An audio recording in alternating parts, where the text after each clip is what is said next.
Praise the Lord. പ്രിയമുള്ള സഹോദരങ്ങളെ, ഒരു പറ്റം ജനങ്ങൾ യേശുക്രിസ്തുവിൻ്റെ രൂപമോ ഭാവമോ യേശുവിൻ്റെ യഥാർത്ഥ ഫോട്ടോയോ ഒന്നും ഇന്ന് ചരിത്രത്തിൽ ലഭ്യമല്ല എന്ന ഒരു രീതിയിൽ അനേക പ്രസംഗങ്ങൾ നടക്കുന്നു. അനേക രീതിയിലുള്ള ചില നരേഷൻസ് ഇന്ന് ക്രിയേറ്റ് ചെയ്യപ്പെട്ടിരിക്കുന്നു. എന്നാൽ വിശുദ്ധ വേദപുസ്തകം നമുക്ക് യേശുക്രിസ്തുവിൻ്റെ രൂപമോ ഭാവമോ ഒന്നും നമുക്ക് നമ്മുടെ മുൻപിൽ തരുന്നില്ലെങ്കിലും ചില ചരിത്ര തെളിവുകൾ നമ്മളുടെ മുൻപിൽ വ്യക്തമായി യേശുവിൻ്റെ രൂപത്തെ, അവൻ്റെ ഉയരത്തെ, അവൻ്റെ മുഖത്തെ, അവൻ്റെ മുഖഭാവത്തെ എല്ലാം നമുക്ക് നൽകുന്ന ഏറ്റവും പ്രധാനപ്പെട്ട ചരിത്ര തെളിവാണ് ദ ഷൗഡ് ഓഫ് ടൂറിൻ എന്ന് പറയുന്ന ടൂറിനിലെ കച്ച. വളരെ വേണ്ടപ്പെട്ട ക്രിസ്തീയ സമൂഹത്തിന് ഏറ്റവും വിലപ്പെട്ട ഒരു തെളിവായി ഇന്നും അവശേഷിക്കുന്ന ഒരു പ്രധാനപ്പെട്ട കാര്യമാണിത്.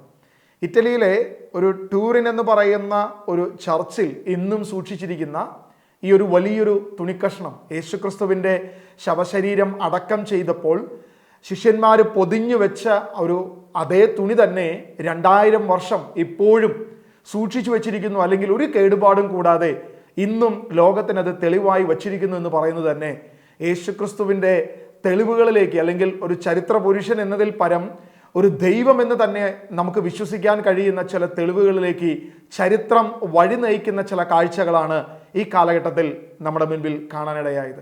ഇതൊരു ദുരൂഹതയാണോ, ഇത് ദുരൂഹതയിൽ പൊതിഞ്ഞ ഒരു കച്ചയാണോ എന്നുള്ളതിനെക്കുറിച്ച്, ഇത് സത്യമാണോ, ഇത് മിഥ്യയാണോ, പലതരത്തിലുള്ള വാദങ്ങൾ ഇതിനെക്കുറിച്ച് കടന്നു വരുമ്പോൾ ഇതിൻ്റെ യാഥാർത്ഥ്യത്തെക്കുറിച്ച് നമ്മളൊന്ന് പരിശോധിക്കുക.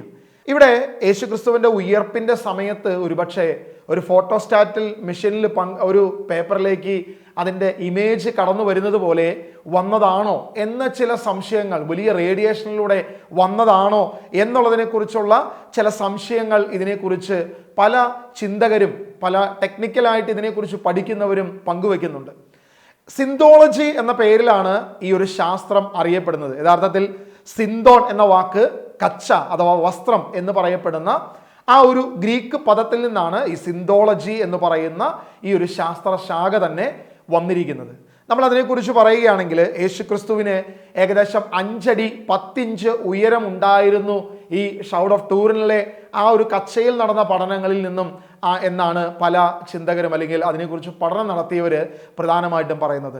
റോം സർവകലാശാലയിലെ പ്രൊഫസറും ശില്പിയുമായ ലൊറൻസോ ഫെറിയുടെ ധാരണ യേശു ധരിച്ചിരുന്നതിനേക്കാൾ, അതായത് നമ്മൾ ചിന്തിച്ചിരുന്നതിനേക്കാൾ വലിയ ഉയരമുള്ള ഒരു വ്യക്തിയാണെന്ന് മറ്റൊരു തർക്കവും, അതായത് ഒരു 6 അടി 5 ഇഞ്ച് ഹൈറ്റുള്ള, വളരെ ഉയർന്ന, വളരെ പൊക്കമുള്ള ഒരു കലാകാരൻ്റെ ചാതുരയും ഒരു നല്ല എന്താ പറയുക, ഒരു നോർമൽ ഒരു ശരീരമല്ല, എപ്പോഴും എല്ലാവർക്കും വളരെ സ്നേഹം തോന്നുന്ന ഒരു മുഖവും ഒക്കെ ആയിരുന്നു യേശുവിൻ്റേത് എന്ന ചില ചിന്തകളും ഇതിൻ്റെ ഇടയിലുണ്ട്. 1899 മെയ് 28 ഒരു സെക്കുണ്ടോ പിയ എന്നൊരു ഫോട്ടോഗ്രാഫർ ഈ വിശുദ്ധ ഷൗഡിൻ്റെ ഒരു ഫോട്ടോ, ഈ ഒരു വലിയ കച്ചയുടെ ഒരു ഫോട്ടോ എടുക്കുകയുണ്ടായി. അത്ഭുതമെന്ന് പറയട്ടെ, ഈ ഫോട്ടോ ഡെവലപ്പ് ചെയ്തപ്പോൾ ഫലം ആ ഫോട്ടോഗ്രാഫർ പ്രതീക്ഷിച്ചതിൽ നിന്നും വളരെ ആശ്ചര്യപരമായിരുന്നു. കാരണം അതിൻ്റെ നെഗറ്റീവിൽ പതിഞ്ഞത് ഒരു പോസിറ്റീവ് ചിത്രമാണ്. അതായത് യേശുവിൻ്റെ ചിത്രം, അതിൻ്റെ ഫോട്ടോ പതിയുന്ന തരത്തിൽ, ഒരു വ്യക്തിയെ കാണുന്ന തരത്തിൽ, ഒരു മുഖം തന്നെ തെളിയുന്ന അവസ്ഥയിലായിരുന്നു. നമുക്ക് പഴയ രീതിയിലുള്ള ഫോട്ടോഗ്രാഫി അറിയാവുന്നവർക്ക് അറിയാം, ഒരു നെഗറ്റീവ് എങ്ങനെയാണ് അത് കഴുകിയെടുത്ത് കഴിയുമ്പോൾ, ഡെവലപ്പ് ചെയ്ത് കഴിയുമ്പോൾ ഒരു സാധാരണഗതിയിൽ അത് നെഗറ്റീവ് രീതിയിൽ നമുക്ക് കാണാൻ പറ്റുന്നത് ഒരു മനുഷ്യൻ്റെ പോലെയല്ല. നമ്മൾ വെട്ടത്തിലേക്ക് വെച്ച് നോക്കി കഴിഞ്ഞാൽ ആ രീതിയിൽ നമുക്ക് മനസ്സിലാവും. പക്ഷേ അതിൽ നിന്നും വളരെ വ്യത്യസ്തമായി ഒരു മനുഷ്യൻ്റെ പൂർണ്ണമായ രൂപം കാണുന്ന തലത്തിൽ വന്നു എന്ന് പറയുന്നത് വളരെ അത്ഭുതകരമായി ലോകം കാണാൻ തുടങ്ങി. അന്നു മുതൽ ഇതിനെക്കുറിച്ച് വലിയ ചർച്ചകളുണ്ടായി, വലിയ വലിയ അന്വേഷണ പരമ്പരകൾ തന്നെ ഉണ്ടായി. അങ്ങനെയാണ് ഈ 1899 തുടങ്ങി പഴയ കാലഘട്ടത്തിലേക്ക് ഈ ഷൗഡ് ഓഫ് ടൂറിൻ, ഈ ടൂറിനിലെ കച്ച തന്നെയാണോ, യേശുവിനെ പൊതിഞ്ഞ കച്ച തന്നെയാണോ? നമ്മൾ വിശുദ്ധ പുസ്തകത്തിൽ യോഹന്നാന്റെ സുവിശേഷം 20-ാം അധ്യായം അതിൻ്റെ 7-ാം വാക്യത്തിൽ നമ്മൾ ഇങ്ങനെ വായിക്കുന്നുണ്ട്: കച്ച അവിടെ കിടക്കുന്നതും തലയിൽ കെട്ടിയിരുന്ന തുവാല കച്ചയോട് കൂടിയതല്ലാതെ തനിച്ച് ഒരിടത്ത് ചുരുട്ടി വച്ചിരിക്കുന്നത് കണ്ടു. അതായത് യേശുക്രിസ്തു ഉയർത്തെഴുന്നേറ്റ് ആ കല്ലറയിൽ പത്രോസും ശിമയോൻ പത്രോസും യോഹനാനൊക്കെ ചെല്ലുമ്പോൾ ആ കല്ലറയിൽ കണ്ട ഒരു അത്ഭുതകരമായ കാഴ്ചയാണ് അവിടെ പറയുന്നത്. യേശുവിനെ പൊതിഞ്ഞ കച്ചയും അവിടെ കിടക്കുന്നുണ്ടായിരുന്നു. തലയിൽ കെട്ടിയിരുന്ന റുമാൽ എന്ന് പറയപ്പെടുന്ന ആ ഒരു തുണിയും അവിടെ തനിച്ച് ഒരു ചുറ്റി വെച്ചിരിക്കുന്ന ഒരു അവസ്ഥയിൽ അവിടെ കണ്ടു എന്ന് പറയപ്പെടുന്നു. പക്ഷെ പിന്നീട് അതിനുശേഷം പിന്നെ ഈ കച്ചയെക്കുറിച്ചൊന്നും സുവിശേഷത്തിലോ ലേഖനത്തിലോ വെളിപ്പാട് പുസ്തകത്തിലോ ഒന്നും നമുക്ക് കാണാൻ സാധിക്കുന്നില്ല. ആദിമ ചരിത്രങ്ങളിൽ അതിനെക്കുറിച്ച് കാര്യമായ തെളിവുകളോ അല്ലെങ്കിൽ മറ്റു കാര്യങ്ങളൊന്നും പറയപ്പെടുന്നില്ല. പത്രോസിന്റെ തുവാലയെക്കുറിച്ച് പറയുന്നു, അല്ലെങ്കിൽ അങ്ങനെയുള്ള കാര്യങ്ങളൊക്കെ പറയുന്നുണ്ടെങ്കിൽ പോലും ഈ ഒരു കച്ചയെക്കുറിച്ച് രഹസ്യമായി നിൽക്കപ്പെട്ടു. ഒരുപക്ഷെ എനിക്ക് തോന്നുന്നു കാലാന്തരത്തിൽ, അതായത് വിമർശകർ വരുമ്പോൾ യേശുവിൻ്റെ രൂപത്തെക്കുറിച്ച് വ്യക്തമായി വെളിപ്പെടുത്തുകയായിരിക്കാം ഒരുപക്ഷെ ദൈവത്തിൻ്റെ അദൃശ്യമായ കരങ്ങൾ ആഗ്രഹിച്ചത്. അതുകൊണ്ടായിരിക്കാം 1899 ലോകത്തെ മുഴുവൻ അത്ഭുതപ്പെടുത്തുന്ന രീതിയിൽ ഈ ഒരു കച്ചയിൽ നിന്നും യേശുക്രിസ്തുവിൻ്റെ ഒരു പോസിറ്റീവ് ചിത്രം തന്നെ ലോകത്തിന് ലഭിക്കുകയും അത് ക്രിസ്തുവാണെന്ന്, അല്ലെങ്കിൽ അത് പിന്നീട് ചിത്രകാരന്മാരെടുത്ത് ചിത്രീകരിക്കും. ഇന്ന് നമ്മൾ ദേവാലയങ്ങളിലും ലോകത്ത് മുഴുവൻ കാണുന്ന യേശുവിൻ്റെ ചിത്രം എന്ന് പറയുന്നത് ഈ ഷൗഡിലെ ഈ ഒരു കച്ചയിൽ തന്നെ പതിഞ്ഞു വന്ന ആ ഒരു ചിത്രമാണെന്നാണ് പൊതുവെ നമ്മൾ കേൾക്കുന്നതും കേൾവിക്കാരും നമ്മൾ പറയപ്പെടുന്നത്. ഈ ഒരു ചിത്രം പോസിറ്റീവായി കണ്ട അന്നു മുതൽ എന്ത് ചെയ്യാൻ തുടങ്ങി? പഴയ കാലഘട്ടത്തിലേക്ക് ഇതിനെക്കുറിച്ചുള്ള അന്വേഷണങ്ങൾ കടന്നു പോകാൻ തുടങ്ങി. അങ്ങനെ ഏകദേശം എല്ലാ കാലഘട്ടത്തിലും ഇതിനെക്കുറിച്ച് കൃത്യമായി ഇന്ന കാലത്ത് ഈ ഷൗഡ് ഓഫ് ടൂറിൻ എവിടെയായിരുന്നു, ഏത് സ്ഥലത്തായിരുന്നു, ഏത് ചർച്ചിലായിരുന്നു, ആരുടെ കയ്യിലായിരുന്നു എന്നുള്ളതിനെക്കുറിച്ച് എല്ലാം ഇങ്ങനെ പഠനങ്ങൾ നടന്നു. പക്ഷേ 1204 1354 ഇടയ്ക്കുള്ള കാലഘട്ടത്തിൽ ഈ ഷൗഡ് ഓഫ് ടൂറിൻ, അല്ലെങ്കിൽ ഇന്ന് ഷൗഡ് ഓഫ് ടൂറിൻ എന്നറിയപ്പെടുന്ന ഈ കച്ച എവിടെയായിരുന്നു എന്നുള്ളതിനെ കുറിച്ച് കൃത്യമായ തെളിവുകൾ ഇല്ല, ഇപ്പോഴും ലഭ്യമല്ല എന്നുള്ളതാണ് ഒരു യാഥാർത്ഥ്യം. പക്ഷേ ഇങ്ങനെ ഒരു യാഥാർത്ഥ്യം നിലനിൽക്കുമ്പോൾ തന്നെ 1345 ഹെൻറി ദി ലൂവിത്തേഴ്സ് എന്ന ഫ്രഞ്ചുകാരൻ്റെ കൈവശം അത് സൂക്ഷിക്കാൻ അദ്ദേഹം ലിറോയിലെ ഒരു ദേവാലയം പണിതു എന്നും ഒരു ചരിത്രം നമ്മുടെ മുൻപിലുണ്ട്.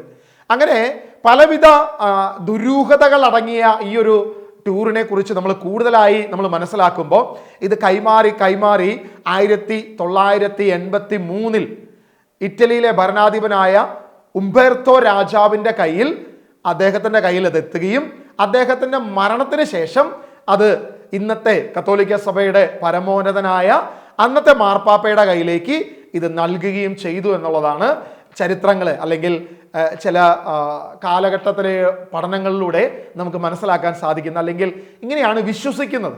ഈ രീതിയിലാണ്. ഇതിനകത്ത് ഒരു വ്യക്തി, ഒരു ഹെർബൽ തേസ്റ്റൺ എന്ന് പറയുന്ന ഒരു വളരെ പ്രധാനപ്പെട്ട ഒരു വ്യക്തി, അദ്ദേഹം ഒരു പണ്ഡിതനാണെന്ന് പറയുന്നു, എന്നാൽ ഒരു ബ്രിട്ടീഷ് ജെസ്യൂട്ടാണ് അദ്ദേഹം ഇതിനെക്കുറിച്ച് വളരെ വിമർശനാത്മകമായ, അതായത് ഇന്ന് എനിക്ക് തോന്നുന്നു ചില പെന്തക്കോസ്ത് വിശ്വാസികളൊക്കെ പറയുന്നത് പോലെ യേശുവിന് അങ്ങനെ ഒരു രൂപമില്ല, അല്ലെങ്കിൽ അങ്ങനെ വിശ്വസിക്കുന്ന, ബൈബിളിനോട് കൂടുതൽ അടുക്കുന്ന ആളുകൾ ചിലപ്പോൾ അങ്ങനെ വിശ്വസിക്കുന്നവരുണ്ട്. അവർ വാദിക്കുന്നത് പോലെ തന്നെ ഒരു തീവ്രമായ ചിന്താഗതിക്കാരനായിരുന്നിരിക്കാം ഒരു പക്ഷേ ഈ പറയുന്ന ഹെർബൽ തേസ്റ്റൺ. അദ്ദേഹം പറയുന്നത് ഒരിക്കലും ഇത് യേശുവിൻ്റെ അല്ല, ഇത് യേശുവിൻ്റെ ആകാൻ ഒരു സാധ്യതയുമില്ല, ഇതൊരു വ്യാജ നിർമ്മിതിയാണെന്നാണ് അദ്ദേഹം പറയുന്നത്. ഇതിന് അദ്ദേഹം പറയുന്ന ഒരു പ്രധാനപ്പെട്ട വിഷയം ഒരു പക്ഷേ ഈ ഷൗഡ് ഓഫ് ടൂറിനിൽ ഒരു പെയിന്റിങ് ആയിരിക്കാം. അതായത് ഏതെങ്കിലും നല്ലൊരു കലാകാരൻ യേശുവിനെ എന്നറിയപ്പെടുന്ന രീതിയിൽ ചിത്രം വരച്ചതായിരിക്കാം എന്നാണ് ഈ തേസ്റ്റന്റെ അഭിപ്രായം. എന്നാൽ തേസ്റ്റനോട് മറ്റാളുകൾ പറയുന്നത് താങ്കൾ അതിനെ നേരിട്ടൊന്ന് പരിശോധിക്കണം. കാരണം നേരിട്ട് പരിശോധിക്കുമ്പോൾ ഈ ഒരു കച്ചയിൽ ഒരു പെയിന്റ് പോലും കാണുന്നില്ല. അത്ഭുതകരെന്ന് പറയട്ടെ, ഒരു പെയിന്റ് പോലും, അല്ലെങ്കിൽ ആ ഒരു പെയിന്റിന്റെ ഒരു ചെറിയ നാമ്പ് പോലും അതിൻ്റെ അകത്ത് കാണുന്നില്ല എന്നുള്ളതാണ് സത്യം. അപ്പോൾ ദുരൂഹത വീണ്ടും കൂടുന്നു, വിമർശകർക്ക് വീണ്ടും മറുപടി ആകുന്നു, ഷൗഡ് ഓഫ് ടൂറിൻ സത്യമോ മിഥ്യയോ? ഇതിനെക്കുറിച്ച് വീണ്ടും പഠനം നടത്തണം. കാരണം വിമർശനാത്മകമായ ചില ചോദ്യങ്ങളൊക്കെ വന്നു കഴിഞ്ഞപ്പോൾ നമുക്ക് അങ്ങനെയാണല്ലോ, ഒരു ചോദ്യം വന്നു കഴിഞ്ഞാൽ തീർച്ചയായിട്ടും അതിന് ഉത്തരം കണ്ടുപിടിക്കണം. അപ്പോൾ അങ്ങനെ ഉത്തരം കണ്ടുപിടിക്കുക എന്ന പ്രധാനപ്പെട്ട വിഷയവുമായി 2000-ലേറെ ആണ്ടുകളിൽ ഇത് സൂക്ഷിക്കപ്പെട്ടുവോ, പലവിധ സാമ്രാജ്യത്വ പ്രതിസന്ധികളിലൂടെ ഇത് വീണ്ടും തരണം ചെയ്യപ്പെട്ടുവോ എന്നുള്ളതിനെക്കുറിച്ച് വ്യക്തമായ പഠനങ്ങൾ നടത്താൻ തുടങ്ങി. ഇങ്ങനെ പൊതുവായ ആളുകൾക്ക് പഠനം നടത്താൻ പ്രധാനമായി ചില ശാസ്ത്രജ്ഞന്മാർ മുന്നോട്ട് വരാൻ തുടങ്ങി. അതിൽ പ്രധാനപ്പെട്ട വ്യക്തിയാണ്, ഒരു വ്യക്തിയുടെ പേര് സിൽവർസ്റ്റൺ എന്നാണ്, മറ്റൊരാൾ ഹാർബൺ മാസ് എന്നീ 2 അമേരിക്കൻ ശാസ്ത്രജ്ഞന്മാരാണ് ഇതിനെക്കുറിച്ച് ചില പുസ്തകങ്ങൾ എഴുതുകയും, അതായത് ഇന്നേക്ക് ഏകദേശം 500 വർഷങ്ങൾക്ക് മുൻപാണ് ഇത് യൂറോപ്പിൽ എവിടെയോ കണ്ടെത്തി എന്ന് പറയപ്പെടുന്ന ഈ തുണിക്കഷ്ണത്തിൻ്റെ നീളം ഏകദേശം 442 സെന്റിമീറ്റർ നീളവും 113 സെന്റിമീറ്റർ വീതിയും, അതായത് ഒരു 14 അടി ഇഞ്ച് നീളവും ഒരു 3 അടി 8 ഇഞ്ച് വീതിയുമാണ് ഇതിന് പ്രധാനമായിട്ടും ഉള്ളത്. ഇത് പരസ്യ പ്രദർശനങ്ങൾക്കായി പല പ്രാവശ്യം ഇത് പരസ്യ പ്രദർശനങ്ങൾ ചെയ്തിട്ടുണ്ട്. ഏകദേശം 15-ാം നൂറ്റാണ്ടിൽ ഒരു തീപിടുത്തത്തിൽ ഇതിൽ ചില പ്രശ്നങ്ങൾ വന്നിട്ടുണ്ട്, അല്ലെങ്കിൽ അത് കത്തി നശിക്കുമ്പോൾ അതൊരു സിസ്റ്റേഴ്സിൻ്റെ കയ്യിലായിരുന്നു. അവരുടെ കയ്യിലിരിക്കുമ്പോൾ ഇത് കത്തി അതിൻ്റെ ചില ഭാഗങ്ങൾ നശിക്കുകയും, എന്നാൽ തീപിടുത്തം തീ കെടുത്താൻ നോക്കുമ്പോൾ അതിലേക്ക് ചില വെള്ളം വീണുവെന്നും അങ്ങനെയും ചില ചരിത്രങ്ങൾ ഇതിനെക്കുറിച്ച് പറയുന്നുണ്ട്. ക്രിസ്തുമതത്തിൻ്റെ ഏറ്റവും പ്രധാനപ്പെട്ട തിരുശേഷിപ്പ് എന്നറിയപ്പെടുന്ന ഈ ഒരു കാര്യത്തെക്കുറിച്ച് പോൾ ആറാമൻ മാർപ്പാപ്പ അദ്ദേഹം അഭിപ്രായപ്പെട്ടിരിക്കുന്നത് ഇത് ഏറ്റവും പ്രധാനപ്പെട്ട തിരുശേഷിപ്പാണ്. അതായത് ക്രിസ്തീയ വിശ്വാസികൾക്ക് ഇന്നും വിശ്വസിക്കാൻ കഴിയുന്ന ഏറ്റവും വലിയ തെളിവായിട്ട്, അല്ലെങ്കിൽ യേശുവിൻ്റെ തിരുശേഷിപ്പായിട്ട് അവസാനം ഇപ്പോൾ നമ്മുടെ കയ്യിലുള്ളത് ഈ ഒരു ട്യൂറിനിലെ കച്ചയാണെന്നാണ് ഈ പറയുന്ന നമ്മുടെ പോൾ ആറാമൻ മാർപ്പാപ്പയുടെ വളരെ പ്രധാനപ്പെട്ട ഒരു പ്രസ്താവന. ലോകം മുഴുവൻ ലോകശാസ്ത്രജ്ഞന്മാരുടെയും ക്രിസ്തീയ വിശ്വാസികളുടെ ഇടയിൽ ഈ ഒരു കച്ചയെക്കുറിച്ച് വലിയ ചർച്ചകൾ നടക്കുമ്പോൾ 1985 ഇന്ത്യയിലും നമ്മുടെ ഇവിടെ ഇറങ്ങുന്ന ഒരു പത്രമായ ഇന്ത്യൻ എക്സ്പ്രസ്സിൽ അതിൻ്റെ എഡിറ്ററായിട്ടുള്ള ഡോക്ടർ കെ നാരായണൻ അതിനെക്കുറിച്ച്, ഈ ഒരു കച്ചയെക്കുറിച്ച് ഇങ്ങനെ എഴുതിയത് നമുക്ക് കാണാൻ സാധിക്കും. ക്രിസ്തു വർഷാരംഭം മുതൽ ഈ തുണിക്കഷ്ണം അല്ലെങ്കിൽ ഈ ഒരു കച്ച ഉണ്ടായിരുന്നുവെന്നും 5-ാം നൂറ്റാണ്ട് വരെ യേശുവിനെ അപ്പോളയെ പോലുള്ള മുഖം രോമം വടിച്ച ഒരാളായിട്ടാണ്, അതായത് താടിയില്ലാത്ത ഒരാളായിട്ടാണ് വരച്ചിരുന്നത് എന്ന് അദ്ദേഹത്തിൻ്റെ റൈറ്റപ്പിൽ അദ്ദേഹം രേഖപ്പെടുത്തിയിട്ടുണ്ട്. 6-ാം നൂറ്റാണ്ടിന് ശേഷമുള്ള ക്രിസ്തീയ ചിത്രകലയിലാണ് നീണ്ട താടിയും മീശയുമുള്ള അല്ലെങ്കിൽ നീണ്ട മുടിയുമൊക്കെ ഉള്ള ഇന്ന് കാണുന്ന തരത്തിൽ വരച്ചു തുടങ്ങിയെന്നാണ് അദ്ദേഹത്തിൻ്റെ അഭിപ്രായം. ഈ ഒരു ഷൗഡിലെ കാണുന്ന ആ ഒരു ക്രിസ്തുവിൻ്റെ രൂപവും വിശുദ്ധ വേദപുസ്തകത്തിൽ കാണുന്ന അല്ലെങ്കിൽ നമ്മൾ കാണുന്ന ചരിത്രത്തിലെ ക്രിസ്തുവും തമ്മിൽ 15-ലധികം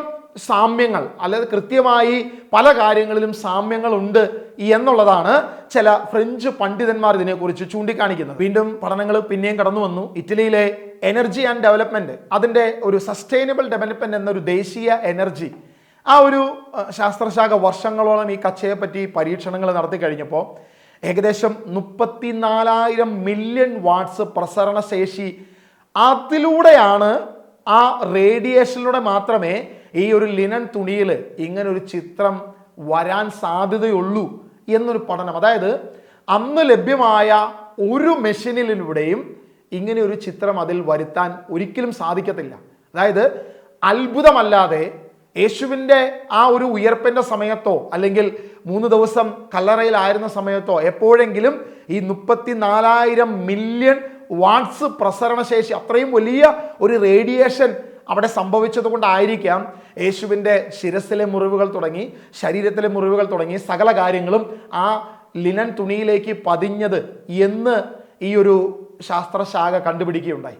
അപ്പോൾ അത് അത്ഭുതമായി, അല്ലെങ്കിൽ അത് തികച്ചും വലിയ അത്ഭുതമായിട്ട് തന്നെ കാണുന്ന രീതിയിൽ പൂർണ്ണമായി അത് വലിയ അത്ഭുതമായി ലോകം കാണാൻ തുടങ്ങി. കച്ചയിൽ കണ്ട രക്തത്തെക്കുറിച്ച് പരിശോധന ലാബുകളിൽ നടത്തിയത്, അതിൽ അത്ഭുതപ്പെടുത്തുന്ന ഒരു കാര്യം നമുക്ക് കാണാൻ സാധിച്ചു. AB പോസിറ്റീവ് രക്തം, AB പോസിറ്റീവ് ഗ്രൂപ്പാണ് അവിടെ ലഭിക്കുന്നത്. പിന്നീട് വിശുദ്ധ കുർബാനകളിൽ യേശുവിൻ്റെ ശരീരരക്തങ്ങളിൽ നടന്ന അത്ഭുതങ്ങൾ, യേശുവിൻ്റേതെന്ന് പറയപ്പെടുന്ന അത്ഭുതങ്ങൾ നടന്നതും അല്ലെങ്കിൽ അവിടെയും AB പോസിറ്റീവ് ആണെന്നുള്ളത് വലിയൊരു സത്യമായിട്ട്, അല്ലെങ്കിൽ വീണ്ടും ആകാംക്ഷ വർദ്ധിക്കുന്ന തരത്തിൽ പിന്നെയും ഇതിൻ്റെ ചിന്തകൾ അല്ലെങ്കിൽ വീണ്ടും കൂടുതൽ കുഴപ്പത്തിലേക്ക് ഇതിനെ കൊണ്ടുപോയി. അങ്ങനെ കാലം വളർന്നു. സത്യമോ മിഥ്യയോ എന്നുള്ളതിനെ കുറിച്ച് ഒരുപാട് ചർച്ചകൾ സമൂഹത്തിൻ്റെ ഇടയിലുണ്ടായി.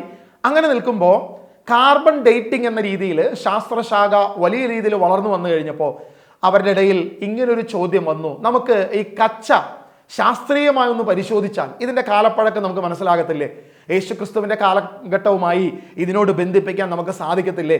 അങ്ങനെ സാധിച്ചു കഴിഞ്ഞാൽ ലോകം മുഴുവൻ ക്രിസ്തുവിനെ കുറിച്ച് പ്രഘോഷിക്കുന്ന കാര്യങ്ങളിൽ വലിയൊരു തെളിവ് ക്രിസ്തീയ സമൂഹത്തിന് ലഭിക്കത്തില്ലേ എന്ന ആകാംക്ഷയുമായി 3ഓളം വരുന്ന പരീക്ഷണശാലകളിലേക്ക് കാർബൺ ഡേറ്റിംഗ് ടെസ്റ്റിന് വേണ്ടിയിട്ട് ഈ ട്യൂറിനിലെ ഈ കച്ചയുടെ മുറിച്ച ചെറിയ കഷ്ണങ്ങൾ അയക്കുന്ന ഒരു പ്രധാനപ്പെട്ട ഒരു കാര്യത്തിലേക്ക് വരികയുണ്ടായി. ആകാംക്ഷയോടെ ജനം മുഴുവൻ ഇതിൻ്റെ റിസൾട്ടിന് വേണ്ടി കാത്തിരുന്നു. 3 പ്രധാനപ്പെട്ട ശാസ്ത്ര കേന്ദ്രങ്ങൾ, പരീക്ഷണശാലകൾ, ഒന്ന് അരിസോണ, മറ്റൊന്ന് ഓക്സ്ഫോർഡ്, മൂന്നാമത് സൂറിച്ച് എന്നീ ശാസ്ത്രീയ കേന്ദ്രങ്ങളിലാണ്, ലാബുകളിലാണ് ഇതിനെക്കുറിച്ചുള്ള പരീക്ഷണങ്ങൾ നടന്നതും അതിൻ്റെ ഫലങ്ങൾ കേൾക്കാൻ ആളുകൾ വളരെ ആകാംക്ഷയോടെ കാത്തിരിക്കുന്നതായിട്ട് നമുക്ക് ആ ചരിത്രങ്ങൾ അല്ലെങ്കിൽ ഇതിനെക്കുറിച്ച് എഴുതിയിരിക്കുന്ന പുസ്തകങ്ങൾ നമ്മൾ വായിച്ചാൽ നമുക്ക് കാണാൻ സാധിക്കും. പക്ഷേ അതിൻ്റെ റിപ്പോർട്ടുകൾ 1988 ഒക്ടോബറിൽ പുറത്തു വന്നു. ആ റിപ്പോർട്ട് വളരെ ആകാംക്ഷയോടെ കാത്തിരുന്ന ആ റിപ്പോർട്ട് ഇങ്ങനെയായിരുന്നു: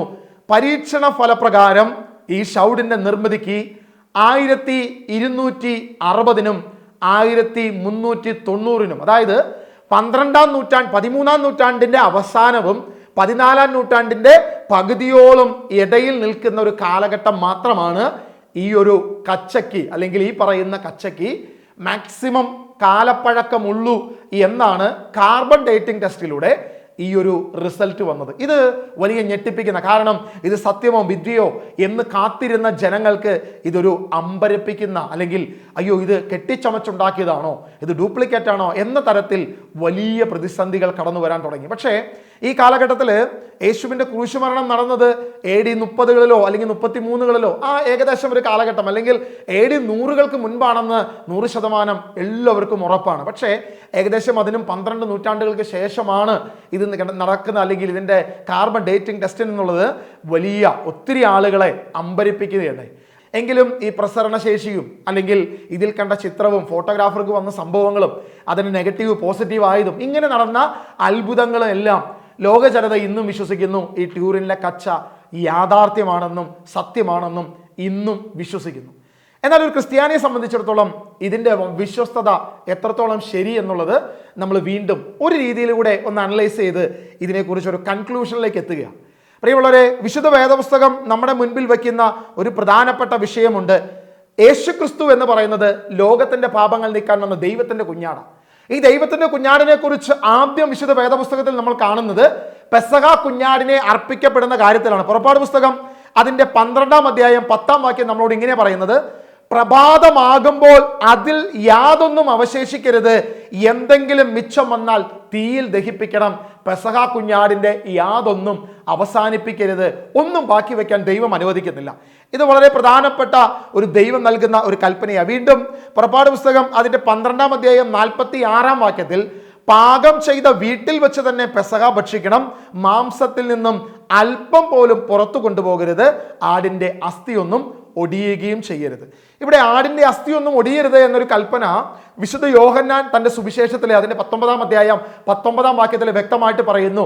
താൻ കണ്ട ഒരു ദൃക്സാക്ഷ്യം, യേശു ക്രിസ്തുവിൻ്റെ അസ്ഥികൾ ഒന്നുപോലും ഒടിഞ്ഞിട്ടില്ല, അവൻ്റെ കണങ്കാലുകൾ തകർത്തില്ല. 2 കള്ളന്മാരുടെ കണങ്കാലുകൾ തകർത്തപ്പോഴും യേശു മരിച്ചു കഴിഞ്ഞിരുന്നാൽ അവൻ്റെ കണങ്കാലുകൾ തകർത്തില്ല എന്ന് യോഹന്നാൻ സാക്ഷ്യപ്പെടുത്തുമ്പോൾ പഴയ നിയമത്തെക്കുറിച്ച് യോഹന്നാന് വളരെ വ്യക്തമായിട്ട് അറിയാം. പെസഹ കുഞ്ഞാടിൻ്റെ അസ്ഥികളൊന്നും ഒടിയപ്പെടരുത്, യേശു പെസഹ കുഞ്ഞാടാണ് എന്ന് യോഹന്നാൻ വ്യക്തമായിട്ട് വെളിപ്പെടുത്തുന്നു. ഇതാ സ്നാപ യോഹന്നാൻ വിളിച്ചു പറയുന്നത് വിശുദ്ധ വേദപുസ്തകത്തിൽ യോഹന്നാൻ ഇങ്ങനെ രേഖപ്പെടുത്തിയിരിക്കുക: ഇതാ ലോകത്തിന്റെ പാപങ്ങൾ നീക്കുന്ന ദൈവത്തിന്റെ കുഞ്ഞാട്. ആ ദൈവത്തിന്റെ കുഞ്ഞാടിന്റെ അസ്ഥികളൊന്നും ഒടിയപ്പെട്ടിട്ടില്ല എന്ന് വചനം നമുക്ക് സാക്ഷ്യപ്പെടുത്തുമ്പോൾ മറ്റൊരു കാര്യം കൂടി ഉണ്ട്: അവന്റെ യാതൊന്നും ഈ ലോകത്തിൽ ബാക്കി വെക്കാതെ സകലതും ശിഷ്യന്മാർക്ക് മനസ്സിലാക്കാനും കാണാനും വിശുദ്ധ വേദപുസ്തകത്തിൽ പറയുന്നു. അവൻ്റെ കച്ച അവിടെ ഉണ്ടായിരുന്നു, അവൻ്റെ തലയിൽ കെട്ടിയ സംഭവവും അവിടെ ഉണ്ടായിരുന്നു. പക്ഷേ അത് ലോകത്തിന് തരാത്തവണ്ണം അത് മാറ്റി, അല്ലെങ്കിൽ അത് പൂർണ്ണമായും മാറ്റപ്പെട്ടു എന്ന് നമുക്ക് ചിന്തിച്ചാൽ മനസ്സിലാക്കാൻ സാധിക്കും. കാരണം യേശു ക്രിസ്തു പെസഹ കുഞ്ഞാടാണെങ്കിൽ അവൻ്റെ ഒന്നും അവശേഷിക്കാത്ത തലത്തിൽ ദൈവം അത് പ്രവർത്തിക്കുമെന്ന് വളരെ വ്യക്തമായിട്ട് നമുക്ക് മനസ്സിലാക്കാൻ സാധിക്കും. സംഖ്യാപുസ്തകത്തിലും കുഞ്ഞാടിനെ എങ്ങനെ ബലി അർപ്പിക്കണം, പാപപരിഹാര ബലി എങ്ങനെയായിരിക്കണം, പാപപരിഹാര ബലി അർപ്പിക്കുന്ന ചട്ടി പോലും തകർത്ത് കളയണം, അത്രയും പോലും വിശുദ്ധിയിലായിരിക്കണം അത് ചെയ്യേണ്ടത്. യാതൊന്നും അവസാനിപ്പിക്കരുത്, ഒന്നും നാളേക്ക് മാറ്റിവെക്കരുത് എന്ന് ദൈവമാണ് കൽപ്പന പുറപ്പെടുവിച്ചതെങ്കിൽ കർത്താവായ യേശു ക്രിസ്തു ഈ ട്യൂറിനിലെ കച്ച ഇന്നും നിലനിർത്തി എന്ന് പറയുന്നത് എങ്ങനെ നമുക്ക് വിശ്വസിക്കാൻ സാധിക്കും? മാത്രമല്ല പൗലോസിന്റെ തുവാലയെക്കുറിച്ച് വരെ ചരിത്രങ്ങൾ പറയുമ്പോൾ ആദ്യകാല ചരിത്രങ്ങളിൽ ഒരു സ്ഥലത്ത് പോലും ഈ ഒരു കച്ചയെക്കുറിച്ചോ ഇതിനെക്കുറിച്ചോ ഒരു തെളിവ് പോലും ഇല്ലാത്ത കാലഘട്ടത്തിൽ പിന്നെ എന്താണ് ഇതിനെക്കുറിച്ചുള്ള ചർച്ചകളും മറ്റു കാര്യങ്ങളും മുന്നോട്ട് പോകുന്നത് എന്നുകൂടെ നമ്മൾ ചിന്തിക്കേണ്ടതുണ്ട്. അപ്പോൾ 12ാം നൂറ്റാണ്ടിലോ 13ാം നൂറ്റാണ്ടിലോ സൃഷ്ടിക്കപ്പെട്ട അല്ലെങ്കിൽ മനുഷ്യൻ നിർമ്മിച്ച ഒരു കച്ച മാത്രമാണ് അത്. കാലാന്തരത്തിൽ അതിൽ പല അത്ഭുതങ്ങളും സംഭവിച്ചു. ഈ കാർബൺ ഡേറ്റിങ്ങും ഇതെല്ലാം ഒരു വലിയ കീറാമുട്ടിയായിട്ട് ഇന്നത്തെ ചരിത്രത്തിന് മുൻപിൽ, ലോകത്തിന് മുൻപിൽ കാഴ്ചയായി നിൽക്കുമ്പോഴും ഇന്നും ട്യൂറിനിലെ കച്ച അവിടെ അവശേഷിക്കുന്നു. ജനങ്ങൾ അനേകം അതിലേക്ക് ഓടിച്ചെല്ലുന്നു. അതിനെ തൊടാൻ അനുവദിക്കുന്നില്ലെങ്കിലും അതിന് മുൻപിൽ കുമ്പിടുകയും വണങ്ങുകയും പ്രാർത്ഥിക്കുകയും ആരാധിക്കുകയും അനുഗ്രഹം പ്രാപിക്കുന്നു എന്ന് പറയപ്പെടുകയെല്ലാം ചെയ്യുന്നു. പറയുമ്പോഴേ അത്ഭുതങ്ങളുടെ പിന്നാലെ പോയാൽ അത്ഭുതം പലർക്കും നടത്താൻ സാധിക്കും. യേശുവിനെ പരീക്ഷിച്ച പിശാചു എന്ന് പറഞ്ഞു, നീ എന്നെ കുമ്പിട്ട് ആരാധിച്ചാൽ ഇത് മുഴുവൻ നിനക്ക് ഞാൻ തരാം. അവൻ ആരാധന ആഗ്രഹിക്കുന്നവനാണ്.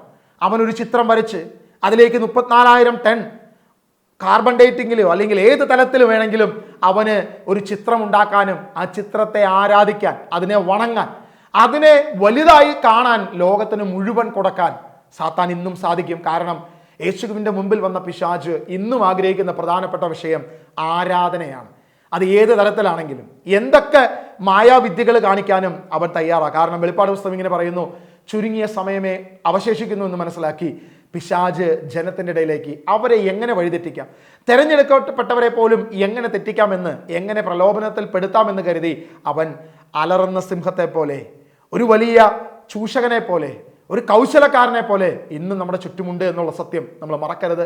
ആദത്തെയും ഹവ്വയെയും വഞ്ചിച്ച അതേ സർപ്പം ഇന്നും നമ്മുടെ ചുറ്റുമുണ്ട്. അവൻ അസാധ്യമായി ഇന്നും പലതും ഇല്ല എന്നുള്ളത് നമ്മൾ തിരിച്ചറിയുക. ഈ ടൂറിലെ കച്ചയ്ക്ക് 12-ാം നൂറ്റാണ്ട് വരെ ഉള്ളുവെങ്കിൽ, അതിന് മുൻപ് ഒന്നുമില്ല എങ്കിൽ, അല്ലെങ്കിൽ യേശുവിൻ്റെ യാതൊന്നും അവശേഷിപ്പിക്കാൻ ദൈവം ആഗ്രഹിക്കുന്നില്ല, കുഞ്ഞാടിൻ്റെ യാതൊന്നും അവശേഷിച്ചിട്ടില്ല എന്ന് ദൈവവചനവും യോഹന്നാനും സുവിശേഷങ്ങളും നമുക്ക് സാക്ഷ്യം നൽകുന്നുവെങ്കിൽ, പിന്നെ ഈ കച്ചയുടെ പിന്നാലെ പോയിട്ട് എന്ത് കാര്യം? ഈ കച്ചയുടെ പിന്നാലെ പോയാൽ എന്ത് സത്യമാണ് നമുക്ക് അതിൻ്റെ പിറകിലുള്ളത്? ഇത് നിങ്ങൾക്ക് തിരിച്ചറിയാൻ ദൈവം കൃപ നൽകട്ടെ. ഒരു ലാബിലല്ല ഇത് ടെസ്റ്റ് ചെയ്തത്, 3 ലാബിലാണ്. ഈ 3 ലാബിലെ ടെസ്റ്റിലും ഒരേ റിസൾട്ടാണ് ലഭിച്ചത്. 12, 13, 14 നൂറ്റാണ്ടുകളിൽ മാത്രം പഴക്കം. നിങ്ങൾ ശ്രദ്ധിക്കുക, ഈ നൂറ്റാണ്ടുകളിലാണ് ഏറ്റവും കൂടുതൽ ചിത്രങ്ങൾ വരയ്ക്കാനും അല്ലെങ്കിൽ യേശുവിൻ്റെ എന്ന് പറയപ്പെടുന്ന ചിത്രങ്ങൾ സൃഷ്ടിക്കാനും തുടങ്ങിയൊരു കാലഘട്ടം. അതിനൊരു തെളിവുണ്ടാക്കുക വളരെ അത്യാവശ്യമായിരുന്നു. മാത്രമല്ല ആ ഒരു കാലഘട്ടം വരെ മാത്രമാണ് ഈ കച്ച ആരുടെ കയ്യിൽ ഉണ്ടായിരുന്നു. അതായത് 13-ാം നൂറ്റാണ്ട് തുടങ്ങി ഈ നൂറ്റാണ്ടുകളിൽ പലരുടെ കയ്യിൽ മാറി മാറി കച്ച വന്നതിനെക്കുറിച്ചും പല രീതിയിൽ ഇതിനെക്കുറിച്ച് ചിന്തകന്മാർ അല്ലെങ്കിൽ പഠിച്ചവരൊക്കെ പറയുന്നുണ്ട്. അത് ഇന്ന സ്ഥലത്തായിരുന്നു, അവസാനം പോപ്പിൻ്റെ കയ്യിൽ എത്തപ്പെട്ടു എന്ന രീതിയിലും നമുക്കുണ്ട്. പക്ഷേ 12-ാം നൂറ്റാണ്ടിന് മുൻപ് ഈ കച്ച എവിടെയായിരുന്നു? ഇത് അപ്രത്യക്ഷമായിരുന്നു. ഇതിൻ്റെ സത്യം എവിടെയായിരുന്നു? ആർക്കുമില്ല. ഇതിൽ തന്നെ വ്യക്തമാണ് ഈ സൃഷ്ടി, ഇതിൻ്റെ പുറകിൽ ആരാണ് എന്ന് ദൈവജനത്തിന് വളരെ ക്ലിയറാണ്. ഇപ്പോൾ നമ്മൾ ചർച്ച ചെയ്തു വന്ന വിഷയം യേശുക്രിസ്തുവിൻ്റേത് നിന്ന് പറയപ്പെടുന്ന രൂപങ്ങളോ അല്ലെങ്കിൽ ചിത്രങ്ങളോ യാഥാർത്ഥ്യമാണോ സത്യമാണോ എന്നുള്ളതിനെക്കുറിച്ചാണ് നമ്മൾ ചർച്ച ചെയ്തു വന്ന വിഷയം. അതിൽ തന്നെ എൻ്റെ വീഡിയോൻ്റെ താഴെ കമൻറ്റ് ചെയ്ത ഒരു റോക്ക് ആൻഡ് റോൾ എന്ന് പറയുന്ന ഒരു വ്യക്തി, അദ്ദേഹം പല ചോദ്യങ്ങൾ ചോദിച്ചു. ഞാൻ കമൻറ്റ് ബോക്സിൽ അത് ഉത്തരം പറയുക അസാധ്യമാണ്, പക്ഷേ വീഡിയോയിൽ ഉത്തരം പറയാമെന്ന് തന്നെ ഞാൻ പറഞ്ഞിരുന്നു. അപ്പോൾ അദ്ദേഹം വീണ്ടും ആദ്യത്തെ വീഡിയോയിൽ മറ്റൊരു കമൻറ്റ് കൂടി ചെയ്തിട്ടുണ്ട്. താങ്കൾ എൻ്റെ ചോദ്യങ്ങളെ അഡ്രസ്സ് ചെയ്തതിൽ വളരെ സന്തോഷം. പക്ഷേ ആ ചോദ്യത്തിൻ്റെ കോറായിട്ട്, അതായത് ഒരുപാട് ചോദ്യങ്ങളുണ്ട്, അതിന് ഉത്തരം പറയാൻ കഴിഞ്ഞില്ല. അപ്പോൾ കോറായിട്ടുള്ള ചോദ്യം ഞാൻ ചോദിക്കുകയാണ്, രൂപങ്ങൾ ഉണ്ടാക്കരുത് എന്ന് ദൈവം പറഞ്ഞത് എന്തുകൊണ്ട്? ഈ വീഡിയോയിൽ താങ്കൾ അതിന് ഉത്തരം പറയാൻ ശ്രമിച്ചിട്ടില്ല. അതായത് ആദ്യത്തെ വീഡിയോയിൽ ഉത്തരം പറയാൻ ശ്രമിച്ചിട്ടില്ല. ഞാൻ ആദ്യത്തെ വീഡിയോ കൊണ്ട് നിർത്തുന്നില്ല എന്ന് കൃത്യമായിട്ട് പറഞ്ഞിരുന്നു. പക്ഷേ ആവേശം കൊണ്ടാണെന്ന് തോന്നുന്നു റോക്ക് ആൻഡ് റോൾ വീണ്ടും ചോദിച്ചിരിക്കുകയാണ്, എന്തുകൊണ്ടാണ് രൂപങ്ങൾ ഉണ്ടാക്കരുതെന്ന് ദൈവം പറഞ്ഞത്? ഇത് യഥാർത്ഥത്തിൽ കേരളത്തിൽ ഓടി നടക്കുന്ന ഒരു പുരോഹിതൻ പഠിപ്പിച്ചൊരു ഒരു കാര്യമാണ്. ജനങ്ങളുടെ ഇടയിലേക്ക് വിഗ്രഹാരാധനയ്ക്കെതിരെ ശക്തമായ ക്ലാസ്സുകൾ വന്നപ്പോൾ എങ്ങനെയെങ്കിലും രക്ഷപ്പെടുത്താൻ വേണ്ടി ഒരു പുരോഹിതൻ ജനങ്ങളെ മുഴുവൻ പഠിപ്പിച്ച് രക്ഷപ്പെടുത്തിയ വെള്ളപൂശിയ ഒരു പുരോഹിതൻ്റെ പ്രധാനപ്പെട്ട വിഷയമാണ് ദൈവം ഒന്നും ഉണ്ടാക്കരുതെന്ന് പറഞ്ഞു, അതിനുശേഷം പിന്നെ ഉണ്ടാക്കാൻ പറഞ്ഞു.